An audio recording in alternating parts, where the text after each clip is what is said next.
చూడండి, రెస్టారెంట్ స్టైల్లో చేసుకున్న ఎగ్ కర్రీ, క్రీమీ టెక్స్చర్, ఎంతో అరోమాటిక్ ఫ్లేవర్తో, మంచి యమ్మీ టేస్ట్తో, కాజు కర్రీకి ఈక్వలెంట్గా ఉన్న ఎగ్ కర్రీ అండి ఇది. దీన్ని మనం ఇంట్లో ఎలా చేసుకోవాలో చూపిస్తాం ఇప్పుడు. రెస్టారెంట్ స్టైల్ ఎగ్ కర్రీకి మనం ఇంగ్రీడియంట్స్ చూపిద్దామండి. 1 ఇంచ్ సైజులో కట్ చేసుకున్నామండి. ఇవి గ్రేవీకి బాయిలింగ్కి చేసుకుంటాం. ఇవి onions, 1 cup of onions, another cup of onions వచ్చేసి మనం ఫ్రై చేసుకొని రోస్ట్ చేసుకొని గ్రేవీ కర్రీ చేసుకునేటప్పుడు ఇవి యాడ్ చేస్తాము. కొత్తిమీర తగినంత, బటర్ 1 క్యూబ్ వేస్తున్నానండి. 1 క్యూబ్ బటర్, అమూల్ బటర్. జీడిపప్పు ఒక 50 గ్రామ్స్ ఉన్నాయండి. Tomatoes 1 cup, ginger 2 inches of ginger, 5 to 6 వెల్లుల్లి అండి.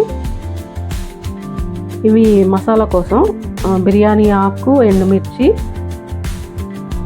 ధనియాల పొడి 1.5 teaspoon, garam masala 1 teaspoon, chilli powder 1 teaspoon, పసుపు 1/2 teaspoon, kasuri methi just 1 చిటికెడు వేస్తాము. ఇది మసాలా కోసం. చెక్క, మొగ్గ, అనాస పువ్వు. టేస్ట్ కోసం క్రీమ్ వాడుతున్నానండి, అమూల్ క్రీము. ఇప్పుడు ముందుగా మనం ఎగ్స్ని బాయిలింగ్కి పెట్టుకుంటామండి. ఎగ్స్ బాయిల్ అవ్వడానికి 15 మినిట్స్ పడుతుంది. అంతలోపల మనం కర్రీ ప్రాసెస్లోకి వెళ్ళిపోదాం. స్టవ్ ఆన్ చేసుకొని ప్యాన్ పెట్టుకొని ఒక 3 టేబుల్ స్పూన్స్ ఆఫ్ ఆయిల్ వేసుకున్నాను. ఇప్పుడు మనం మసాలాలు వేసుకున్నాము.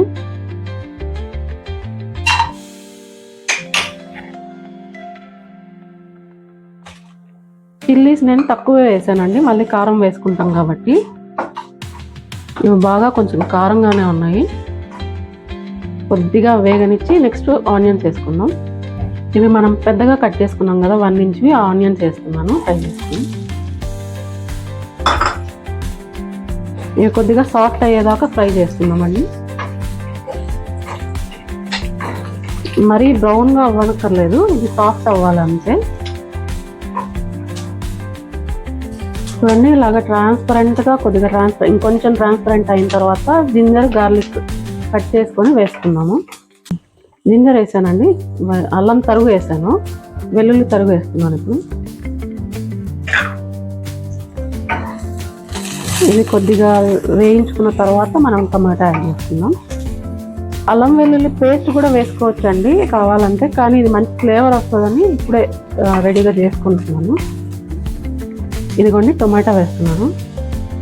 టొమాటో కూడా కొద్దిగా మంచిగా సాఫ్ట్ అయ్యేదాకా వేయించుకున్నాను.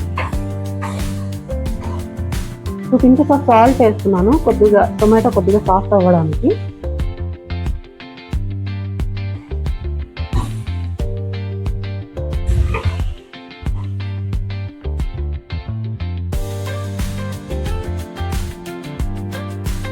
కొద్దిసేపు మనం మూత పెట్టుకొని ఉడికిస్తున్నామండి, అప్పుడు ఫాస్ట్గా ఉడికిపోద్ది.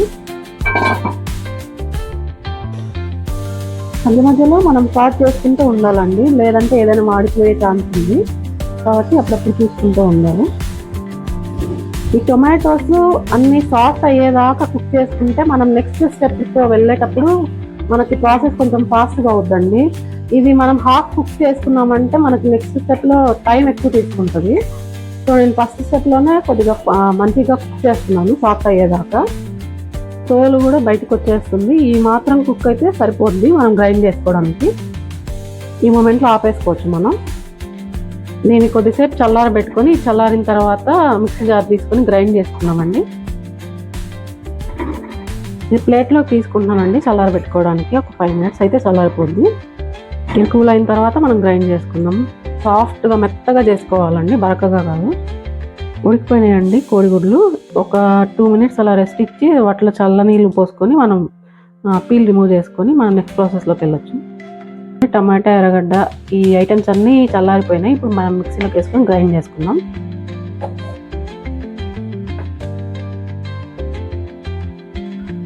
ఇప్పుడు మనము ఒక 50 grams తీసుకున్నాం కదండి జీడిపప్పు, ఇందులోకి వేసుకొని 8 ఐటమ్స్తో పాటు గ్రైండ్ చేసుకొని పేస్ట్ చేసుకున్నాము.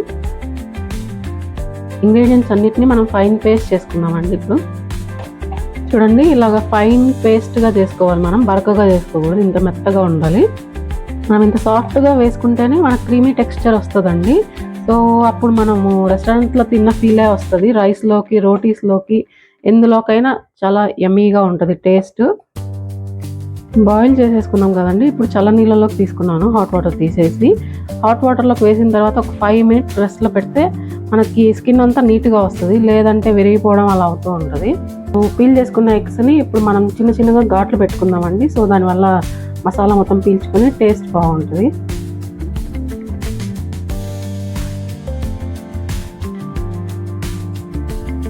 ఇందాక యూజ్ చేసిన ప్యాన్లోనే ఇప్పుడు ఆయిల్ తీసుకున్నానండి, 5 స్పూన్స్. ఇందులోకి బటర్ యాడ్ చేస్తున్నాను, 1 క్యూబ్. పసుపు వేస్తున్నానండి, ఉప్పు టేస్ట్ కోసం. కొద్దిగా చిల్లీ పౌడర్ వేస్తున్నాను. ఇప్పుడు ఎగ్స్ వేస్తున్నానండి ఫ్రై చేసుకోవడానికి. ఇవి కొద్దిగా ఫ్రై చేసుకొని మంచి కలర్ వచ్చిన తర్వాత మనము సపరేట్ చేసి పెట్టుకున్నాము. మంచి ఫ్లేవర్ టేస్ట్ వస్తుందండి ఇలా రోస్ట్ చేసుకుంటే, మంచి కలర్ కూడా. జస్ట్ ఇలా సాల్ట్ చేసుకుంటే సరిపోద్ది, మరి గట్టిగా తిప్పకూడదు. వేగిపోయినాయండి, ఈ మాత్రం వేగితే సరిపోద్ది, మంచి ఫ్లేవర్ వస్తుంది బటర్ వేసాం కనుక. సో ఇప్పుడు దీన్ని తీసుకొని మనం సర్వింగ్ బౌల్లోకి, ప్లేట్లోకి తీసుకోవచ్చు. బటర్ ఇప్పుడు మనం యూజ్ చేసుకున్న ప్యాన్లోనే ఆయిల్ వేసాను, బటర్ కూడా వేసాను. ఇందులోకి ఆనియన్స్ మనం సన్నగా తరుక్కున్నాం కదా, ఇది వేస్తున్నానండి. ఇది మంచిగా బాగా వేగాలి, వేగేదాకా వేయించుకున్నాం. ఎర్రగడ్డలు అన్నీ వేసుకుంటే అంత టేస్ట్ వస్తుందండి. గీ బటర్ బదులు గీ కూడా యాడ్ చేసుకోవచ్చు అండి. మీకు బటర్ ఫ్లేవర్ ఇష్టం లేకపోతే గీ కూడా యాడ్ చేసుకోవచ్చు. చూడండి ఈ మాత్రం కలర్ వస్తే సరిపోద్ది. ఇప్పుడు మనం గ్రైండ్ చేసుకున్న ఇంగ్రీడియంట్స్ పేస్ట్ ఉంది కదా, అది యాడ్ చేసుకుందాం.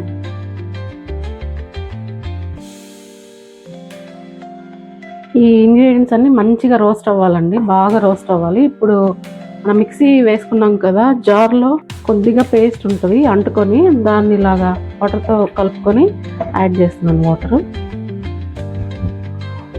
ఇది బాగా మిక్స్ చేసుకొని మనము వేయించుకున్న ఆనియన్స్ని, మనం గ్రైండ్ చేసుకున్న పేస్ట్ని మంచిగా మిక్స్ చేసుకొని ఒక బాయిల్ వచ్చేదాకా కుక్ చేసుకున్న తర్వాత నెక్స్ట్ ఇంగ్రీడియంట్స్ వేసుకున్నామండి. ఇట్లా మనం సాల్ట్ యాడ్ చేసుకున్నామండి టేస్ట్కి తగినట్లు. మరి అన్ని ఇంగ్రీడియంట్స్ వేసిన తర్వాత ఒకవేళ మీకు తక్కువ అనిపిస్తే మళ్ళీ యాడ్ చేసుకోండి. ఇది కొంచెం క్రీమీగానే ఉంటుందండి, జీడిపప్పు పేస్ట్ వేసాం కదా, సో క్రీమీగా ఉంటుంది టెక్స్చర్. జీడిపప్పు ఎక్కువ వేసుకున్నాం కాబట్టి మనం కలుపుకుంటూనే ఉండాలండి, లేకపోతే కింద అడుగు అంటుకోద్ది. సో మనం కలుపుకుంటూనే ఉండాలి, వదిలేయకూడదు అలాగా. స్టవ్ని సిమ్లో పెట్టుకున్నామండి. సిమ్లో పెట్టుకొని ఇప్పుడు మసాలాలనే యాడ్ చేస్తున్నాను. ధనియాల పొడి, కారం, పసుపు, గరం మసాలా. ఇప్పుడు కలుపుకుందాము.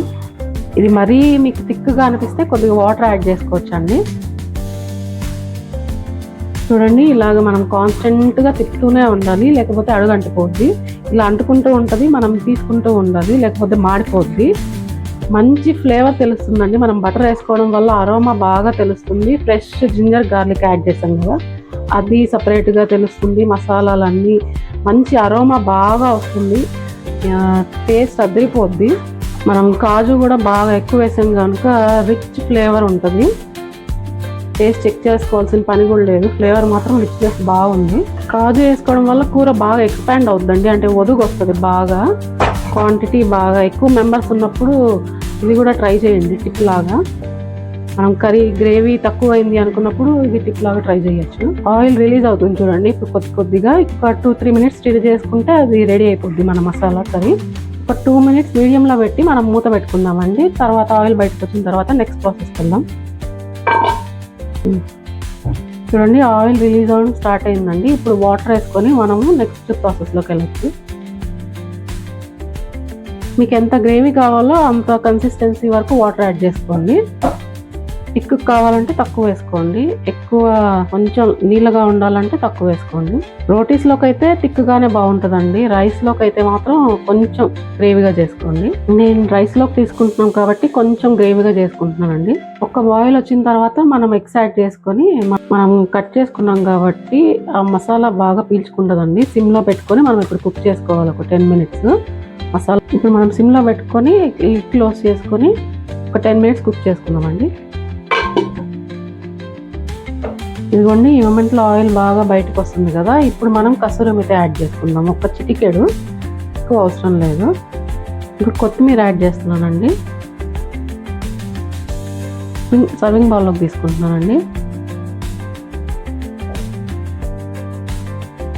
చాలా అరోమా వస్తుందండి, మంచి మంచి అరోమా. ఐ మీన్ బటర్, మసాలాలు, అన్ని ఫ్లేవర్స్ మనకు డిఫరెంట్గా తెలుస్తుంది. రోటీతో ట్రై చేసి చూడండి ఒకసారి. అండి రెడీ అయిపోయింది మన tasty restaurant style egg curry. చూడండి క్రీమీ టెక్స్చర్ వచ్చింది, చాలా థిక్గా ఉంది. మనం కాజు కర్రీ చేసుకుంటాం కదా, అలా ఉంది టేస్ట్. రెస్టారెంట్లో కాజు కర్రీ ఉంటుంది ఇలాగా. సో అంత థిక్గా వచ్చింది గ్రేవీ. ఇది పరోటాస్కి, రోటీస్కి, చపాతీస్కి, రైస్కి దేనికైనా బాగుంటుందండి. మేము ఇప్పుడు రైస్తో తీసుకోబోతున్నాము. ఇప్పుడు నేను అమూల్ క్రీమ్తో ఇప్పుడు గార్నిషింగ్ చేస్తున్నానండి. మీ దగ్గర ఇది అవైలబిలిటీ లేకపోయినా పర్లేదు, మనం పాల మీగడ కూడా తీసుకోవచ్చు, కాచిన పాల మీగడ.